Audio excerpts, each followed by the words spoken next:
As promised, we're now being joined on the news at 10 by Mr. Sadiq Ibrahim, who is a member of the House of Representatives Committee on Environment, to look at the warnings by the various agencies and what can be done to mitigate the impact of flooding that have been reported. I want to thank you so much indeed for coming on the news at 10. Now, before the latest warnings by the NIHSA and NEMA, there has been several warnings, as a matter of fact, beginning from years of increased rainfalls. The latest we're seeing right now. How prepared would you say the nation is for such an impending circumstance? Well, thank you for having me. Let me begin by saying that flooding has been a perennial thing happening to this country year in, year out. But for me, the federal government is never prepared for this kind of thing, even though we know that it has been happening time and time again. We know for the past 40 years, it's a common knowledge that climate change is a fact. And climate change is caused as a result of natural forces and man-made activity in the environment. So with this background, we all know, or people that are in the flood-prone areas know that anytime they tamper with the environment, such a thing will happen. And it has been happening. Let's begin with the government. The fault is that of the federal government, the state government, and the local government. If you look at anywhere this kind of things happen, because we have to segregate the two types of floods. We have to segregate the floods around the rivers, Niger and Benue, and the floods in cities, that is urban areas. There are two different things.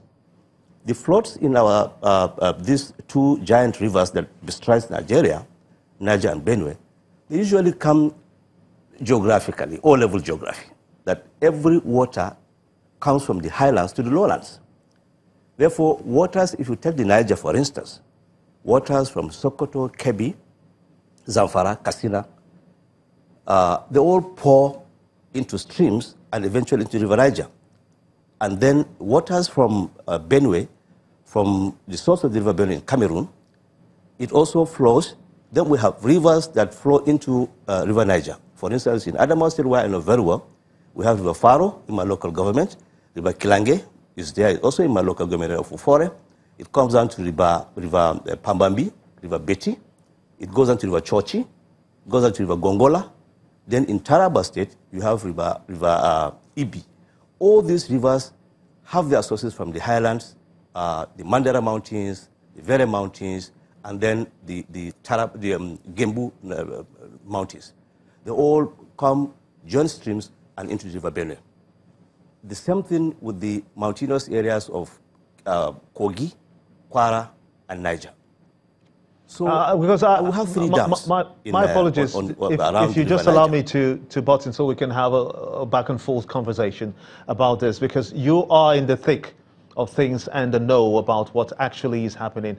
Now that the red flag has been raised again, coupled with increased rainfall, how can the impact be brought to a barest minimum, since you say that these are natural occurrences and will continue to happen? Yeah, one, the issuing of warning to communities, but in good time, is absolutely the best thing that can make the communities move from the lower lands to the highlands, so that they can avoid disasters. But then, the fault of the states and local governments is that of allowing people to build in the lowlands. These are areas that are known to be flooded year in, year out. Local government continue to give permits for people to build. The state government look the other way when people are building in those areas. And we cannot continue to spend investable funds on compensating people who deliberately and allowed by the government to continue to build in those areas. So the first thing to do is to issue warning. But the most important thing is to prevent people from killing themselves or from dissipating energy and expropriating themselves of the monies that are supposed to be invested and create jobs for numerous young people that have no jobs.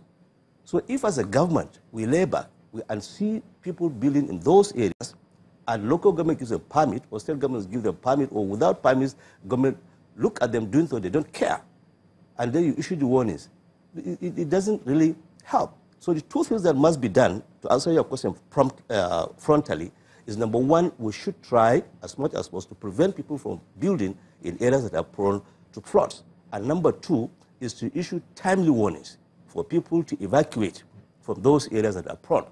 Unfortunately, most of our people, they don't believe when NIMEC issue those warnings. They don't believe because those warnings may or may not happen. But invariably, like what has happened in the year 2012 and what is going to happen this year, people should take issues serious. Where the people do not take serious, government should move in and force people out of those areas that are prone to floods. I most sincerely thank you, even though we have an understanding that the previous government, when this happened in 2012, actually tried to help as many people as possible through the state agencies to try to see that succor gets to the people. And also, we also saw philanthropists coming forward to try to bring out a master plan, regionally based, to address the concerns of flooding in the country. Many thanks indeed for talking to us, Mr. Sadiq Ibrahim, who's a member of the House of Representatives Committee on the Environment.